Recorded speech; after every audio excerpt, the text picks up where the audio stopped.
बिस्मिल्लाहिर्रहमानिर्रहीम अस्सलाम वालेकुम। Welcome to Harvard academy dear aspirants. Harvard academy एक ऐसा प्लेटफॉर्म है जिस पे हम चीज़ों को थारोली आपकी अंडरस्टैंडिंग के लिए, आपकी कंसेप्ट बिल्डिंग के साथ साथ इंतहाई आसान तरीके से चीज़ों को कम्युनिकेट करते हैं। और हमारा एग्ज़ाम प्रिपरेशन का पैटर्न ये होता है कि हम सिलेबस को ऑल टुगेदर यानी कि A to Z सारी चीज़ें जो पेपर में इंक्लूडेड होती हैं उनको अच्छे तरीके से तैयार करते हैं। और यही हमारी एक एग्ज़ाम में कामयाबी की ज़ामिन चीज़ है जिसको हम स्किप नहीं करते, जिसमें से हम कोई सेलेक्टिव स्टडी की तरफ नहीं जाते। अल्दो कि ये एस्पिरेंट्स के लिए थोड़ा बोर्डम होता है, बोरियत वाली चीज़ होती है हर चीज़ को गो थ्रू करना, लेकिन इससे आपको कॉन्फिडेंस आता है, इससे आपके एतमाद में इजाफा होता है और आप एग्ज़ाम में पेपर के ऊपर हावी आते हैं और पेपर को आसानी से अटैम्प्ट कर लेते हैं। और यही वजह है कि हमारे बहुत सारे एस्पिरेंट्स जो हैं वो आसानी से जब प्रिपरेशन करते हैं तो एग्ज़ाम को क्वालिफाई आसानी से करते हैं। और फिर उनको ये लगता है कि जैसे हार्वर्ड अकेडमी ने कोई गेस वर्क किया हुआ था, ये किया हुआ था, वो किया हुआ था। हालांकि ऐसी कुछ चीज़ नहीं है। हम सिर्फ़ और सिर्फ हमारा पैटर्न क्या होता है कि हम सिलेबस को कंप्लीट गो थ्रू करते हैं। सो इस हवाले से आज का हमारा सेशन पेपरा रूल्स के मुतालिक है। और पेपरा रूल्स के स्टार्ट में कुछ ऐसी चीज़ें होती हैं जिनको आप बिल्कुल इग्नोर करते हैं, लेकिन पेपर में वो ऐसे सवाल पूछे जाते हैं। तो इसको मैंने बहुत मेहनत के साथ इस कोर्स को डिज़ाइन किया है और इसमें जो इम्पॉर्टेंट क्वेश्चंस हैं सबको हाईलाइट किया है। सो आज हम पेपरा रूल्स की तरफ जा रहे हैं। सबसे पहले तो ये आपने देखना है कि ये SRO है, गवर्नमेंट की तरफ से नोटिफिकेशन किया गया।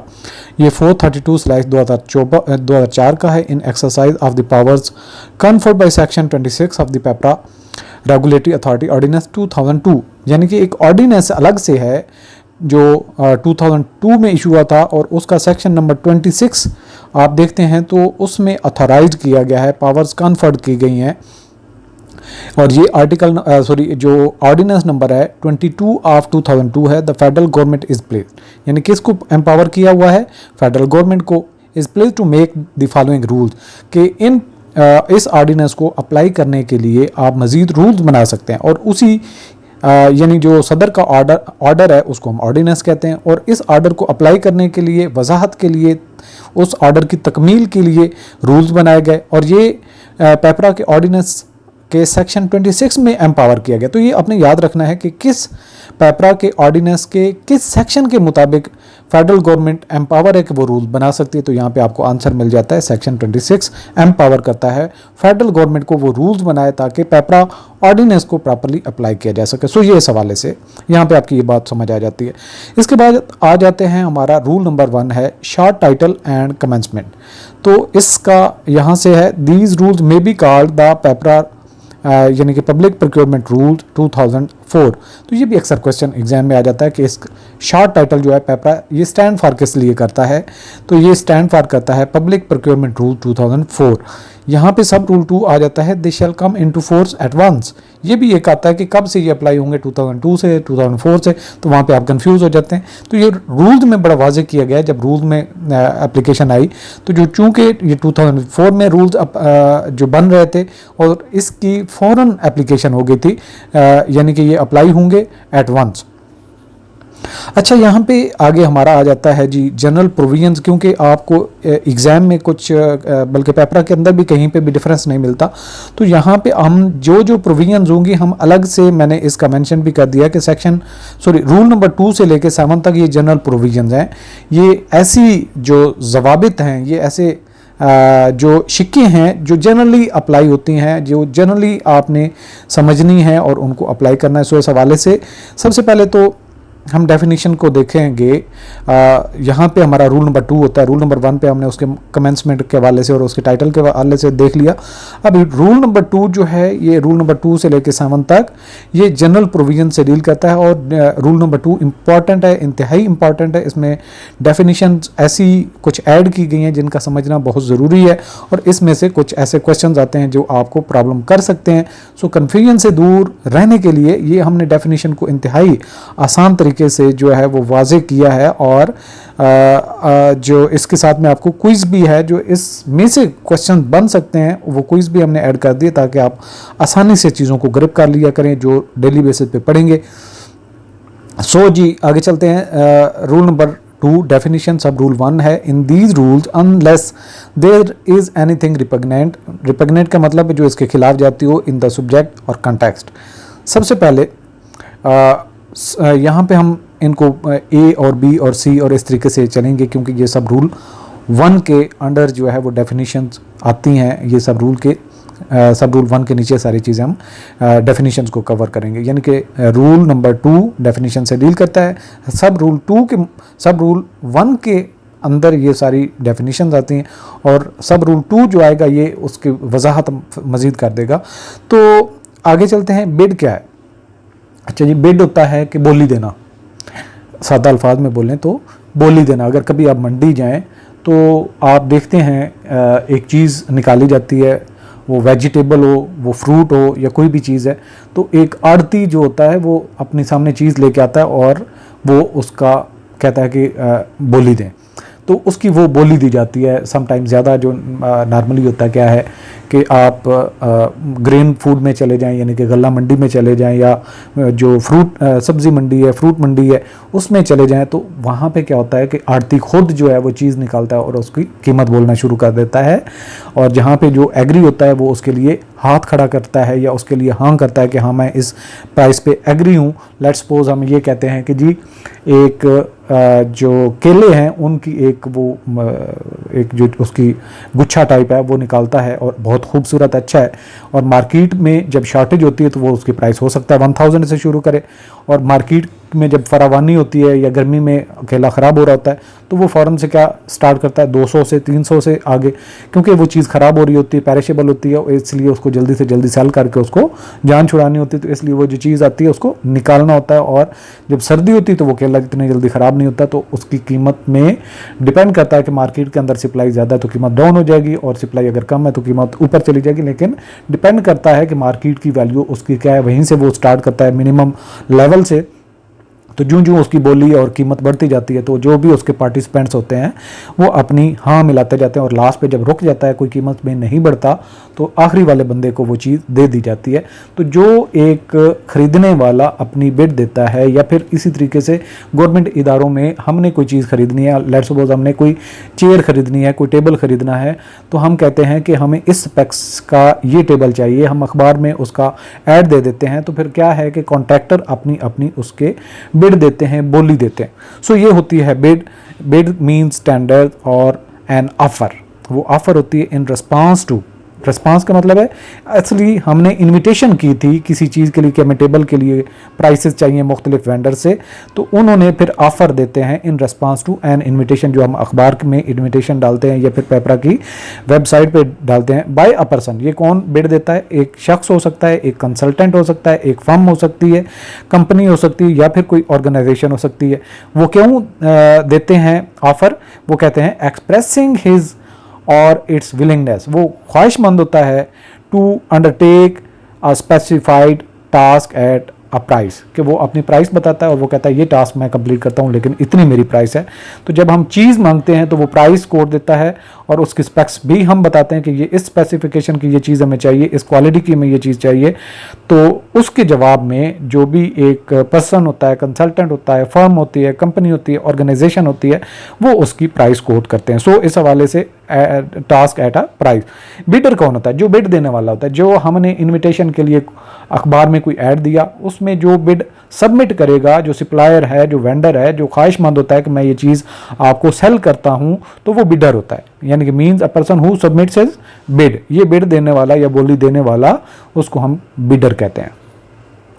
आगे चलते हैं जी, डेफिनेशंस कंटिन्यू चलेंगी हमारी। यहाँ पे आ जाता है कि जी ये एडिशन है बी पॉइंट पे ब्लैक लिस्टेड। ब्लैक लिस्टेड से क्या मुराद है? यानी वो सप्लायर जो गलत काम करता है, वो सप्लायर, वो वेंडर, वो बिडर जो कवानीन के मुताबिक नहीं चलता, कोई कवानीन के खिलाफ जाता है, या फिर जो उसका एग्रीमेंट होता है उस एग्रीमेंट को वायलेट करता है, अपने ऐद के मुताबिक अपना काम पूरा नहीं करता, तो उसको ब्लैक लिस्ट किया जाता है। ये गवर्नमेंट इदारों में फिर जो सप्लायर वेंडर ब्लैक लिस्टेड हो जाता है, फिर वो कहीं पार्टिसिपेट गवर्नमेंट के इदारों में नहीं कर सकता। सो यहाँ से मुराद है मीन्स अ बिडर, बिडर यानी बिड देने वाला, दैट इज डिक्लेयर्ड, जिसको ऐलान कर दिया जाए, बता दिया जाए बाय द अथॉरिटी, यानी कि अथॉरिटी की तरफ से, अनट्रस्टवर्दी आफ्टर इस्टेब्लिशिंग द फैक्ट। लेकिन ऐसे नहीं है अनट्रस्टवर्दी कि आप उसको बेईमान या उसके ऊपर ट्रस्ट नहीं करना चाहिए ऐसे डिक्लेयर कर देंगे, बल्कि उसका एक मैकेनिज्म है, एक प्रोसीजर है, उसके मुताबिक उसको गुजरना होगा, उसको गुजारना होगा, उसको वार्न करना होगा, उसको एक मौका दिया जाएगा, उसको सुना जाएगा। जब वो फिर भी अपनी सफाई नहीं दे सकता या देना गवारा ही नहीं करता तो फिर इस्टेब्लिश होता है। आफ्टर इस्टेब्लिशिंग द फैक्ट, ये फैक्ट इस्टेब्लिश करने के लिए ठीक ठाक प्रोसीजर होता है, उसको फॉलो करना पड़ता है। That the bidder was found involve in any corrupt, वो क्यों उसको ब्लैकलिस्ट किया जा सकता है? जब हम इस्टेब्लिश करते हैं फैक्ट, उसको मौका भी दिया जाता है कि वो अपनी सफाई में बात करे, लेकिन फिर भी वो अपने आप को प्रूव नहीं कर सकता और ये अल्टीमेटली देख लिया जाता है, वो पा लिया जाता है कि ये बंदा जो है ये करप्ट था एंड फ्रॉडुलेंट प्रैक्टिस, या उसने एक काम किया या कई सारी उसने सिलसिले इस तरह किए कि जिसमें वो फ्रॉड कर रहा है। और if the bidder is declared incapable, या अगर जो बिडर है उसको इनकैपेबल डिक्लेयर कर दिया जाता है कि वो ना अहल है, वो काबिल ही नहीं है, बाय द अथॉरिटी यानी कि पेपरा अथॉरिटी से, due to the establish performance failure, यानी कि वो बार बार जो उसको परफॉर्म करना चाहिए था वो परफॉर्मेंस में फेल हो रहा है during the execution of a contract. जो उसने कॉन्ट्रैक्ट किया था मैं ये चीज़ सप्लाई करता हूँ, लेकिन वो बार बार वो चीज़ें निकम्मी, नाकिस, 2 नंबर चीज़ें लेके आता है, या फिर वो जानबूझ के वो चीज़ें डिलीवर ही नहीं करता, तो फिर उसकी परफॉर्मेंस होती नहीं, तो इसको इनकैपेबल कहा जाता है। और इफ द बिडर डेविएट्स, अगर बिडर जो है वो जानबूझ के इनहराफ करता है, जो उसको तरीक़ाकार बताया गया है, जो उसको गिवन जो उसके साथ कॉन्ट्रैक्ट एग्रीमेंट था उसको जानबूझ के या मजबूरी में या उसकी नाअहली होती है, वो डेविएट करता है ताकि अपने प्रॉफिट्स को मैक्सिमाइज करे फ्रॉम इट्स प्रायर कमिटमेंट, जो उसने पहले अहद किया था। किसको अहद किया था? जिस गवर्नमेंट के इदारे ने कोई चीज़ परचेज करनी है, जो उसको चाहिए थी, उसने कहा मैं ये चीज़ देता हूँ। जब बैठ के सामने ये चीज़ चाहिए, इतनी क्वालिटी की ये चीज़ चाहिए, उसने कहा ठीक है मैं प्रोवाइड करता हूँ, लेकिन बाद में वो नाकिस चीज़ें देता है या देता ही नहीं है, या फिर उसके अंदर कोई चीज़ मिलावट करता है। तो जो डिक्लेरेशन उसकी हुई थी, और declaration made regarding the bid और proposal submitted by the bidder, bidder ने जो प्रपोजल दिया था इस एक इन्विटेशन के जवाब में, तो उसके मुताबिक अब वो पूरा नहीं उतर रहा, तो इसको इनकैपेबल डिक्लेयर किया जा सकता है। अगर वो 2 नंबरी करे या किसी को कुछ पैसे वैसे दे दिला के कुछ काम करने की कोशिश करे तो करप्ट है। अगर एक दफ़ा करेगा तो प्रैक्टिस है, अगर बार बार करता है प्रैक्टिसेस में इन्वॉल्व हो जाता है। लेकिन ये चीज़ें इस्टेब्लिश होती हैं, उसके सामने वो प्रूव होते हैं, उन प्रूफ से वो डिनाई नहीं कर सकता। सो इसके बाद अगली डेफिनेशन आती है, बी के साथ ऐड की गई है a, call off order. Call off यानी कि जो आवाज़ दी गई हो उसको बंद कर देना। ऑर्डर, किसी को जो ऑर्डर दिया हुआ है उसको आप बंद कर देते हैं। Means an order placed by procuring agency under the general terms and pricing on a range of goods under closed framework agreement without having to negotiate terms every time।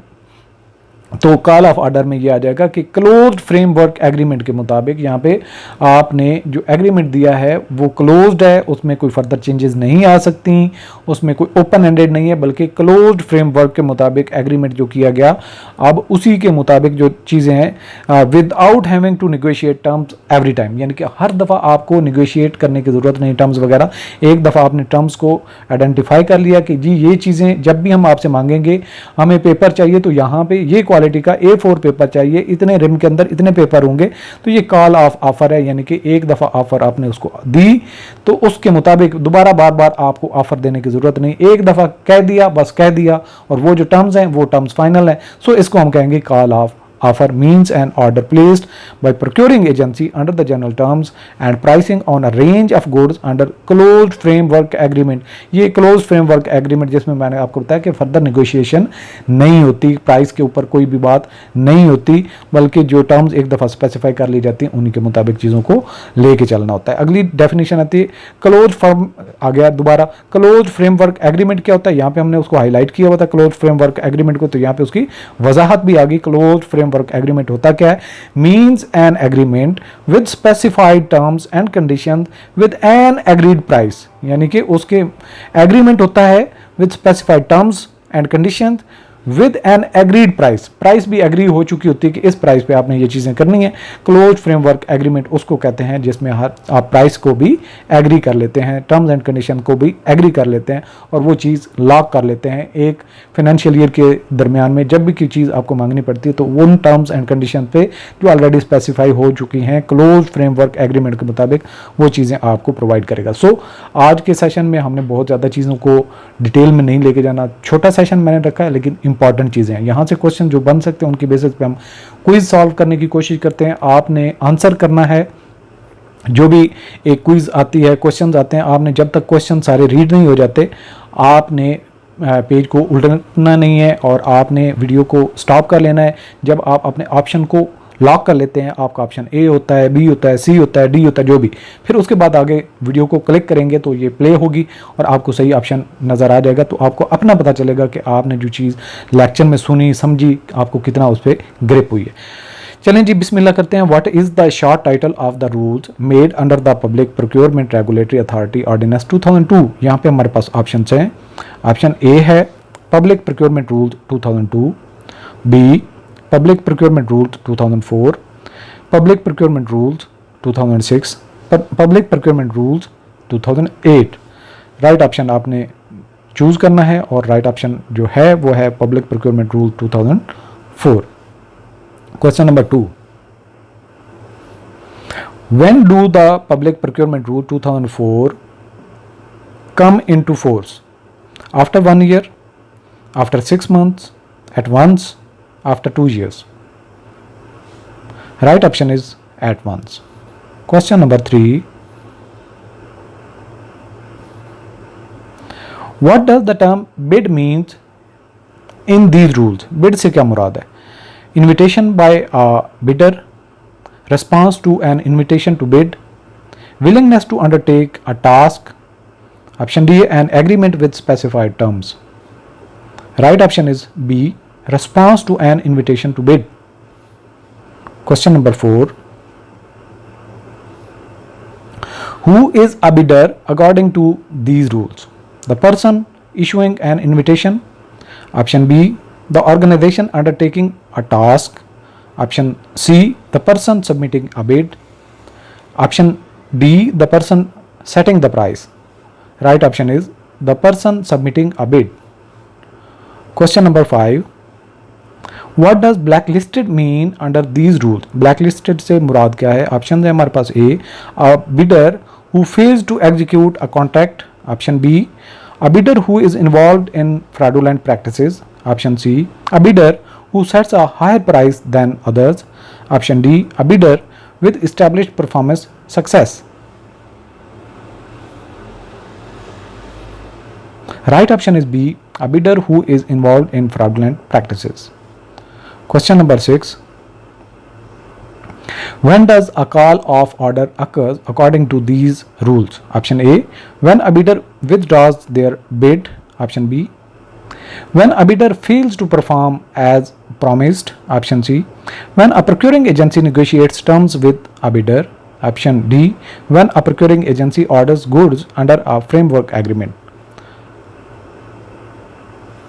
Right option is when a procuring agency orders goods under a framework agreement. Question number 7. What is a closed framework agreement as per these rules? Options: an agreement without specified terms and conditions. Option B, an agreement with negotiable terms and conditions. Option C, an agreement with specified terms and conditions and an agreed price. Option D, an agreement with changing terms and conditions. Right option is C, an agreement with specified terms and conditions and an agreed price. Question number 8. Who has the authority to declare a bidder as blacklisted? Options: the federal government, the procuring agency, the public procurement regulatory authority, the bidders organization. Right option is the public procurement regulatory authority. Question number 9. What circumstances may lead to a bidder being declared blacklisted? What circumstances may lead to a bidder being declared blacklisted? Options है: a successful execution of the contract. B, deviation from prior commitments. Option C, compliance with the authority's instructions. Option D, continuous cooperation with the other bidders. Right option is B, deviation from prior commitments. Last question है question number 10. What is the significance of the term call of order? Call of order की अहमियत क्या है? Options हैं: A, It allows negotiation on the agreed price. Option B, it facilitates flexible terms for the procuring agency. Option C, it ensures general terms and pricing are fixed. Option D, it simplifies the bidding process. Right option is C, it ensures general terms and pricings are fixed. आज का session यहाँ पे conclude करते हैं और आपको बताते चलें कि हार्वर्ड एकेडमी ये कंप्लीट कोर्स ऑफ़र कर रही है, जो आप हमारी वेबसाइट www.harvardacademy.com इस पर विज़िट कर सकते हैं। और मज़ीद क्यूरी के लिए, क्वेश्चन के लिए डिस्क्रिप्शन में भी आपको हमारा व्हाट्सएप नंबर मिल जाएगा, आप हमें कांटेक्ट कर सकते हैं। आप हमारी वेबसाइट को विज़िट कर सकते हैं और घर बैठे आराम से अपने इस कोर्स की कंप्लीट तैयारी कर सकते हैं। अल्लाह हाफ़िज़।